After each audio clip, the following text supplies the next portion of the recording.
प्रसंग सुनाएंगे। बोलते हैं जो रविदास महाराज जी थे, मीरा के गुरु। उन्होंने बड़े अमीर घराने में जन्म लिया था रविदास जी महाराज ने।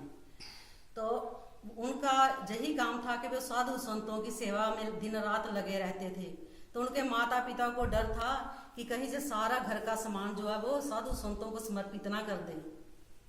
तो एक दिन क्या हुआ, रविदास जी के पिताजी ने तिजोरी की चाबी रखी। तो रविदास जी ने देख लिया कि ये चाबी कहाँ रखते हैं पिताजी।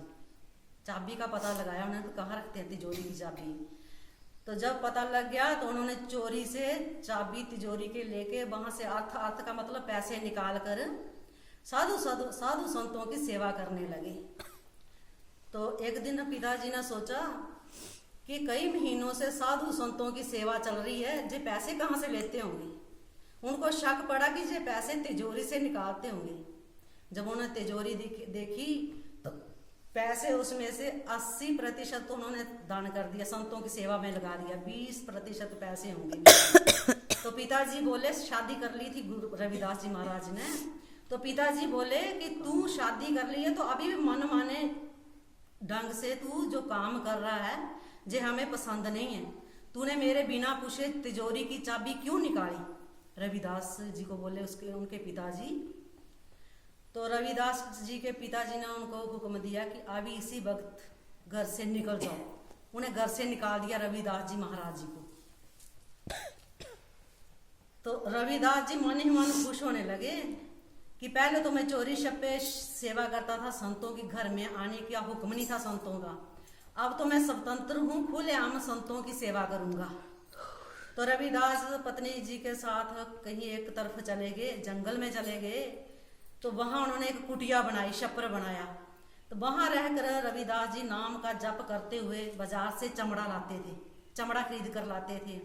तो पास में पानी के बर्तन में वो चमड़े को भिगोकर शांत करते थे और नाम जप करते हुए चमड़े की जुतियां बनाते थे।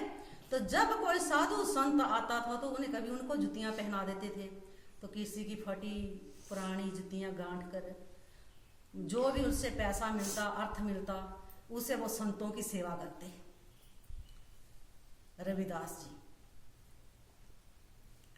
तो सेवा करते तो एक दिन भगवान ने सोचा, टूटी फूटी झोंपड़ी जब सर्दियां होती तो दोनों पति पत्नी कांपते, अर्थव्यवस्था कम, सामग्री की व्यवस्था कम, तो उसमें भी वो मस्त थे। तो बोलते एक दिन भगवान ने सोचा कि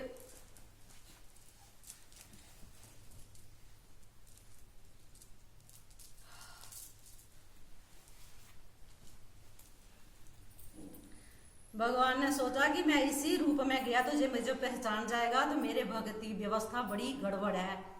तो भगवान ने साधु का रूप बनाया। तो जब वो रविदास जी महाराज की झोंपड़ी में आए तो खड़े हुए, तो रविदास जी मन ही मन सोचने लगे कि ये जो साधु परमात्मा के रूप में मेरे पास खड़े हुए हैं, इनके देखने से मेरे मन में कुछ अलग सा अनोखा सा आकर्षण हो रहा है साधु को देखकर। तो बोलते ऐसा आकर्षण हो रहा है उनको देखकर कि फिर वो मन ही मन सोचने लगे कि ऐसा ना हो कि जो मेरे प्रभु भी साधु के वेश में ना आए हो। पर फिर भी वो उनको देखकर नाचने लगे, उनके चरण पकारे रविदास जी महाराज ने साधु के रूप में जो भगवान आए। तो जब वो बैठे तो बोलने लगे, साधु को बोले, प्रभु हम जाति के चमार हैं, जे सूखा आटा और नमक ले जाओ तो एक स्थान पर कहीं बैठकर इसका लंगर बनाकर खा लेना। हम नीच जाति के हैं, हम आपको भोग नहीं लगा सकते, और मेरे पास कुछ जुतियां गांठने से कुछ पैसे प्राप्त हुए हैं, इसको ले जाओ और फल फ्रूट भी खा लेना। तो भगवान बोले, और आप अगर आपने जहाँ भोग ग्रहण किया तो लोग आपकी निंदा करेंगे कि एक चमार जाति के झोंपड़ी में जाकर साधु ने लंगर मतलब भोग लगाया।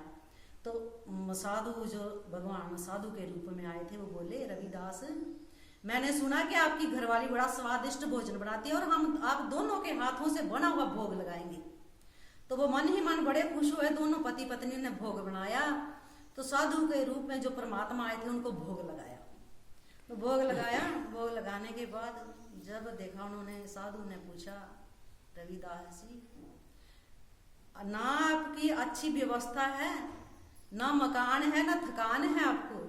तो मैं देख रहा हूँ जहाँ मतलब अन्न की सामग्री की हर व्यवस्था आपके पास बिल्कुल नहीं है। तो मेरी तपस्या में मुझे एक पारसमणि मिली है, तपस्या के रूप में मुझे पारसमणि प्राप्त हुई है, जे आप रख लो, रविदास जी को बोला। तो रविदास जी बोले कि जिसके पास नाम का धन होता है उसे इस पत्थर की क्या जरूरत, जो आपने पत्थर दिया मुझे, ये तो मेरे लिए पत्थर है। तो बोले नहीं, आप हाथ जोड़कर बोले प्रभु नहीं रविदास जी, मेरी थोड़ी सी आपके आगे प्रार्थना है कि आप इसे रख लो। तो रविदास जी ने बोला झोंपड़ी में एक तरफ रख दो पारसमणि। तो साधु जी भगवान जी जो आए थे उन्होंने पारसमणि एक तरफ रख दी। बोले जब आपको समय लगेगा तो आकर वापस जहां से ही ले लेना। तो साधु जो भगवान जी आए थे उन्होंने पारसमणि छप्पर में एक तरफ रख दी और वो इतना कहकर चले गए। तो बोलते 13-14 महीने के बाद जब उस फिर दोबारा भगवान आए तो वहां देखा कि मेरे भक्त ने जहां कोई भी पारसमणि से काम नहीं लिया, ये तो वैसे का वैसा ही है, झोंपड़ी में है, वैसे इसकी व्यवस्था है। तो उन्होंने बोला रविदास जी आपने पारसमणि का प्रयोग नहीं किया। बोले नहीं, बोले इसकी जरूरत नहीं पड़ी। आ रहा है समझ? हाँ जी। बोले इसकी जरूरत नहीं पड़ी, इसलिए मैंने इसका प्रयोग नहीं किया। तो साधु उदास हो गए, बोलते जी नहीं मानेगा, फिर वापस चले गए। तो जब रविदास जी रात को सोए थे स्वप्न में आए कि साधु के रूप में मैं ही ईश्वर था, तेरे साथ मिलने आया था, पर आप मुझे जिता दो, आप हार जाओ। बोले क्यों? बोले बस इस पारसमणि का प्रयोग करो। बोले प्रभु जी आपकी आज्ञा का पालन करना पड़ेगा। ठीक है बोलते हैं। तो रविदास जी ने जब पारसमणि ली तो पारसमणि से सबसे पहले उन्होंने मंदिर बनवाए, संत निवास बनवाया, सुंदर भवन बनाए, सुंदर भवन बनाए उस पारसमणि से। फिर उसी ही भवन में